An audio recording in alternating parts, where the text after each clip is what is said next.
ମୂଳେ ନ ମୂଳାକୁ ମୂଳିଆ ମୂଳନ୍ତି ମୂଳା ଖାଇ ଲୋକ ବକା ବକି କରନ୍ତି।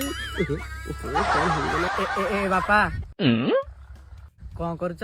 ମଶା କିଳା ଦିଟା ମୂଳା ଦିଟା ଧଉଥିଲି। ମୂଳା କଣ ହବ? କିଆ ହବ? ମୁଁ ବି ସେଇ କଥା ଭାବିଲି, କାରଣ ଇଡେ ଜୋରେ ମୁଠେଇ ଧରିଛ ତ।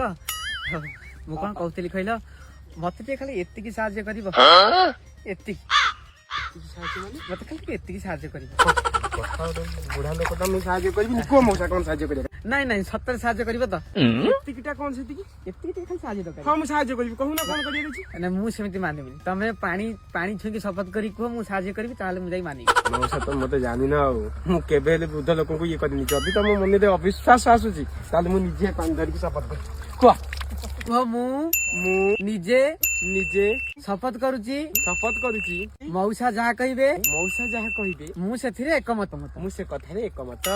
ନାଇଁ ସେ କଥା କଣ କି ପିଲା ଦିନୁ ପାରାନିସ୍ ଏଇ ବାଁ ପଟ ଆଙ୍ଗେଲ ଟା କାମ ଦଉନି। ଝାଡା ଟା ବସିକି ଆସିଛି ତ ପଛକୁ ହାତ ଦଉନି, ଖାଲି ଟିକେ ଛଅଞ୍ଚେଇ ଦବ।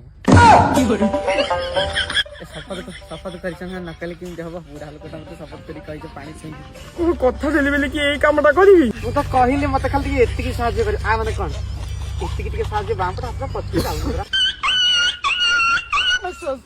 ହଉ ବାସ୍ନା ଦବା ଏଇ ଡାହାଣ ଟେକ ଟେକ ଭଲ ଲାଗୁଛି।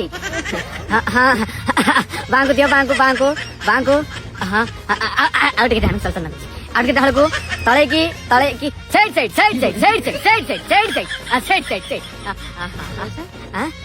ଆଇଚର ପାଟି ରହୁଛି। ଡାହାଣକୁ ଦିଅ, ବାଙ୍କୁ ଦିଅ।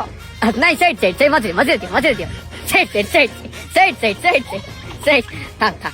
ବାସ୍ନା ଦବା